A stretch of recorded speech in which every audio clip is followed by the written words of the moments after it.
Welcome back to my YouTube channel Dr. Gul with a new video of the day. Please like, share and subscribe my YouTube channel for more interesting videos and useful information. अस्सलाम वालेकुम, आई am doctor Gul. I hope आप सब खैरियत से होंगे। इसी के साथ करते हैं आज की वीडियो स्टार्ट। आज की वीडियो में हम बात करेंगे OET स्पीकिंग टेस्ट के बारे में। OET स्पीकिंग टेस्ट के बारे में जैसे मैंने आप लोगों को पहले भी बताया था कि आपको टेस्ट प्रिपेयर करने से पहले फ्यूचरलैंड जो बुक है उसमें से स्पीकिंग पोर्शन को एक दफ़ा रीड आउट करना है, ठीक है। अभी जिस तरह से मैंने आपको OET राइटिंग के लिए लेआउट दिया था, आपने किस तरह से इसे करना है, उसी तरह मैं आपको OET स्पीकिंग के लिए भी एक लेआउट दूँगी। आपने उसको फॉलो करना है और इस टेस्ट की प्रैक्टिस करनी है, ठीक हो क्या। OET टेस्ट में जो स्पीकिंग पार्ट है उसके लिए बहुत ज़रूरी है कि आप इसे एक वेल ऑर्गेनाइज्ड और सिस्टमेटिक वे में करें, ठीक है। जब आप और वेल ऑर्गेनाइज और सिस्टमेटिक वे से इसे करेंगे तो ये बहुत अच्छा हो जाएगा, ठीक हो गया, और आपका रिक्वायर्ड बैंड आपको मिल जाएगा।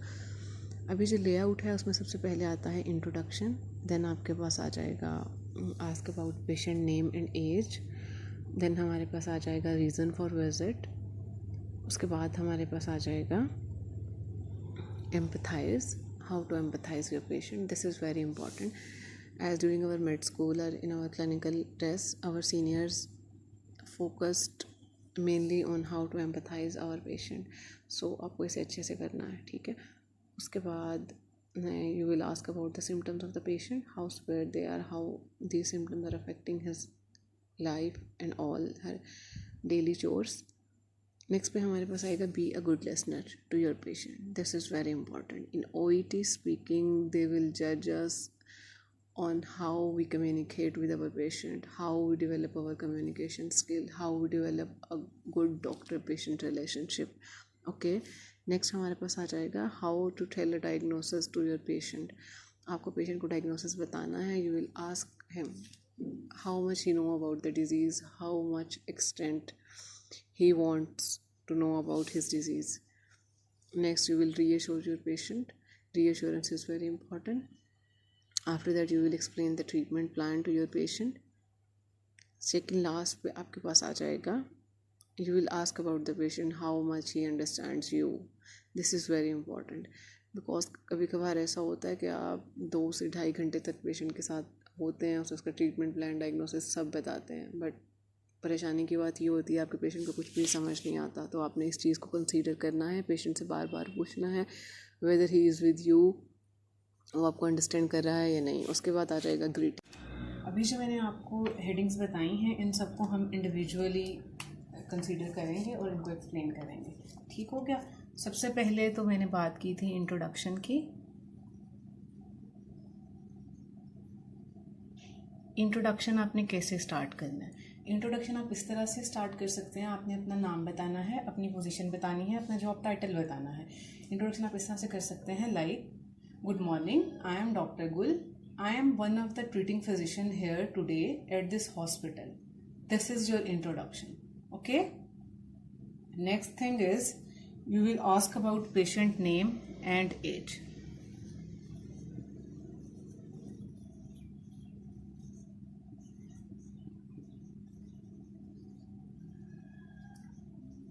इस पॉइंट को समझना बहुत ज़रूरी है क्योंकि काफ़ी लोगों को इसमें कन्फ्यूजन होती है। अगर तो ये है कि पेशेंट आपका फॉलो अप पेशेंट है तो आपने उसे कैसे डील करना है, और अगर आपका न्यू पेशेंट है तो आपने उसे कैसे डील करना है, ठीक हो गया। अगर तो आपका न्यू पेशेंट है तो आप सिंपली उसे कहेंगे would you mind if I ask your name and age please, बस ये यहाँ पे ख़त्म हो जाता है। लेकिन अगर ये आपका फॉलो अप पेशेंट है तो फिर आपने इसको कैसे करना है। अगर ये आपका फॉलो अप पेशेंट है तो आपने इसे इस तरह से करना है कि पेशेंट को रियलाइज़ हो कि आपको पेशेंट याद है, आप अपने पेशेंट को ऑन कर रहे हैं। Like you can say hello mister Henry, how are you feeling today, I remember you visited me a few days back for your headache. अगर आप इस तरह से करेंगे तो आपके पेशेंट को कॉन्फिडेंस मिलेगा, आपका पेशेंट डॉक्टर रिलेशनशिप अच्छा बिल्टअप होगा, ठीक हो गया। तो आपने अगर आपका फॉलो अप पेशेंट है तो इसे इस तरह से डील करना है, ठीक हो गया। नेक्स्ट हमारे पास आ जाता है आपने पेशेंट से पूछना है रीजन फॉर विजिट, कि वो आज क्यों आया है, ठीक है।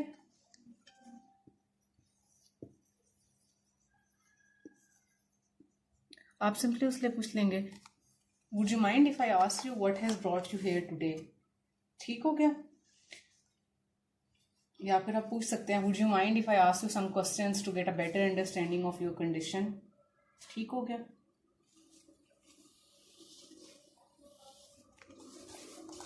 नेक्स्ट आपके पास आ जाता है एम्पथाइज। नेक्स्ट हम बात करेंगे एम्पथाइज के बारे में। How to empathize your patient. Empathize करना पेशेंट को बहुत ज़रूरी है। आपने अपने क्लिनिकल रोटेशंस में भी लिखा होगा, लॉन्ग केसेस शॉर्ट केसेस में आपके सीनियर्स इस चीज़ को बहुत फोकस कर रहे होते हैं that you should empathize your patient. ठीक हो गया? जब अपने पेशेंट को एम्पथाइज करते हैं, वही बात आपका अच्छा कम्युनिकेशन स्किल होगा, आपका पेशेंट डॉक्टर रिलेशनशिप अच्छा बिल्ड होगा, तो आप पेशेंट को अच्छे से ट्रीट कर सकते हैं। ठीक होगा? जब आप पेशेंट को एम्पथाइज करेंगे तो आप डिफरेंट फ्रेजेस बोल सकते हैं उसमें। लाइक आप कह सकते हैं I can see that must have been hard for you, thank you for telling me how you have been feeling, I can see that this has been very difficult for you to cope with. इस तरह से आप बोल सकते हैं ना। ये different empathetic phrases हैं। I can appreciate how difficult it is for you to talk about this, or you can talk like this. I can understand it must be frightening for you to know the pain might keep coming back. I can see that you are quite upset. ये empathy वो phrases हैं जिन्हें आप patient को empathise करने के लिए use कर सकते हैं। आप इनको पेन डाउन भी कर सकते हैं, नोट डाउन कर लें। ये फ्रेजेस मोर देन एनफ हैं। ठीक हो गया? नेक्स्ट हमारे पास आ जाता है पेशेंट सिम्टम्स। ठीक है?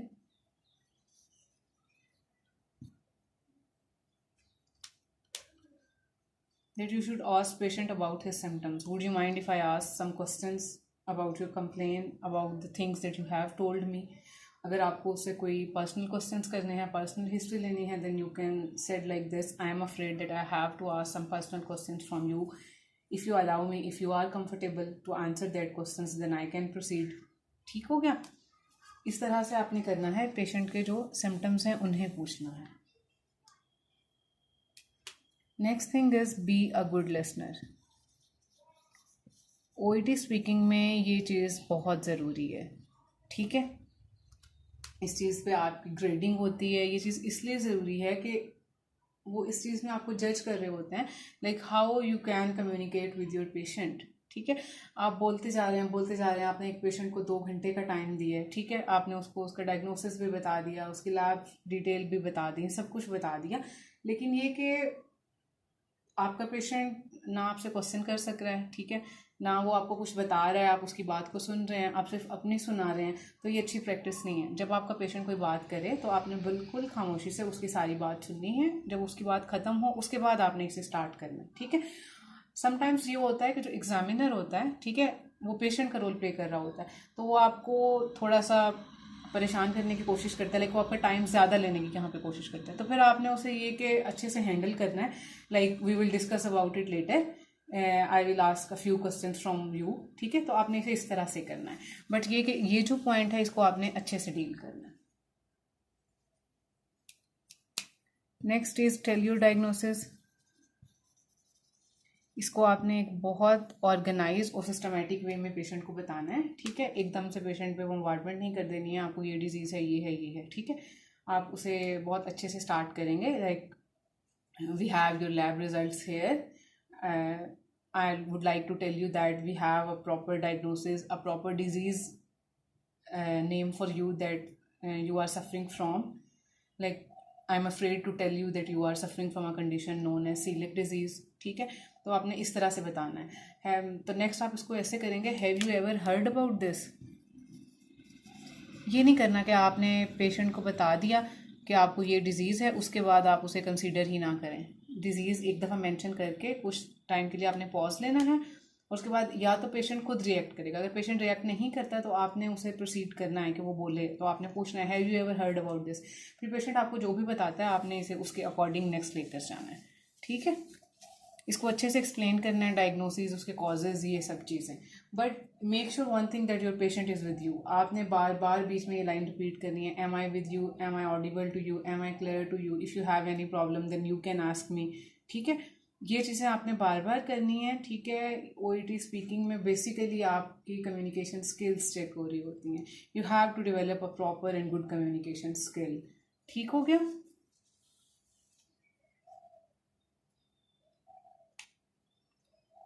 नेक्स्ट चीज़ है एश्योरेंस।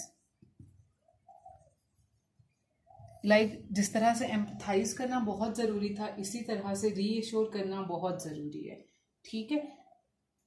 कि आप अपने पेशेंट को रीएश्योर कैसे करेंगे, क्योंकि जब तक अपने पेशेंट को रीएश्योर नहीं करेंगे, पेशेंट अपने कंफर्ट जोन में नहीं आएगा, तो चीज़ें बेहतर नहीं होंगी, ठीक है। तो इसके लिए आप डिफरेंट फ्रेजेस यूज़ कर सकते हैं, like you don't need to fear, I am qualified nurse with a good nursing experience, I am a qualified doctor with a good experience in medicine, ठीक है। इस तरह से आप अपने पेशेंट को रीएश्योर कर सकते हैं।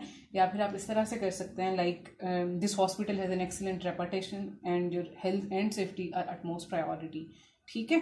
आपने हर तरह से पेशेंट को रीएश्योर करने की कोशिश करनी है, like I am afraid there is no other way, this is the best option, I assure you, believe me if there is any other option available I would have told you. इस तरह से आपने patient को reassure करना है, एक अच्छा patient doctor relationship build करना है, ठीक हो क्या। नेक्स्ट चीज़ हमारे पास आ जाती है, जो है हमारे पास greet. This is the last point of today's video, that you have to greet your patient at the end. you have to compile up the whole conversation, like I would conclude this today's visit by summarizing all the information, like you have visited me today for this problem, you are suffering from this disease, you have already taken these medications, am I clear to you, is that all that you have told me, or you would like to tell me more about your condition।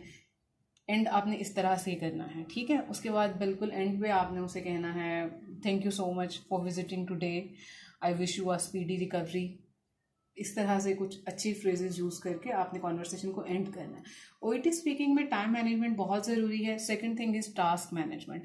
आपको जो speaking card मिलेगा उसमें जो task होगा, try to cover each and every portion of that question, ठीक है। आपने ये नहीं करना कि आपने कुछ पॉइंट्स पकड़ लिए और उन पे बोलते गए और कुछ पॉइंट्स आपने बिल्कुल छोड़ दिए। आपने ओईटी स्पीकिंग कार्ड में आपके जो भी टास्क हैं, आप उन्हें जब आपको प्रिपरेशन टाइम मिलता है उसमें हाईलाइट करें, एंड देन आप उसको हर क्वेश्चन को एड्रेस ज़रूर करें, ठीक है। क्योंकि हर क्वेश्चन के मार्क्स होते हैं। आपको कुछ लोग गाइड करेंगे that it is not necessary to complete your task. भाई जब आप अपना टास्क पूरा नहीं करेंगे आपको ग्रेड्स कैसे मिलेंगे। तो ज़रूरी यही है कि आपको जो भी टास्क दिया गया है आप उसे कंप्लीट करने की पूरी कोशिश करें। जब भी आप ओईटी स्पीकिंग की प्रैक्टिस करें, try to practice with a professional in the sense, like जो ओईटी में ऑलरेडी अपेयर हो चुका है, या फिर ये कि जो डिफरेंट लोग ओईटी स्पीकिंग के सेशंस देते हैं, तो आप उनको कंसिडर कर सकते हैं। तो आप उन्हीं के साथ प्रैक्टिस करें और डेली बेसिस पे 1 से 2 स्पीकिंग कार्ड्स प्रैक्टिस मस्ट करें, और टाइम मैनेजमेंट के अकॉर्डिंग करें, अपना टाइमर सेट करें, उतने टाइम पीरियड में अपना टास्क पूरा करने की कोशिश करें। क्योंकि ये चीज़ें मुश्किल नहीं होती हैं, आप लोग इतने मुश्किल एग्ज़ाम क्लियर कर चुके होते हैं। यहाँ पे जो एक चीज़ होती है वो ये होता है कि how to handle this, how to do things in a very short span of time. आपको थोड़े से टाइम पीरियड में इन सारी चीज़ों को ऑर्गेनाइज करना है और अच्छे से करना है। अगर आप इस पैटर्न को फॉलो कर लेते हैं और अच्छी प्रैक्टिस करते हैं, उसके बाद जो फ्यूचर लैंड बुक जो PDF है उसका मैंने आपको बताया, उसे एक दफ़ा रीड आउट कर लें, तो I am pretty sure that आपका आराम से जो B ग्रेड है वो आ जाएगा, आपको कोई परेशानी नहीं होगी, ठीक है। आज की वीडियो इतनी ही थी, इसको करते हैं यहीं पे एंड। नेक्स्ट वीडियो में मिलेंगे, तब तक के लिए अल्लाह हाफिज़ and thank you so much for watching this video.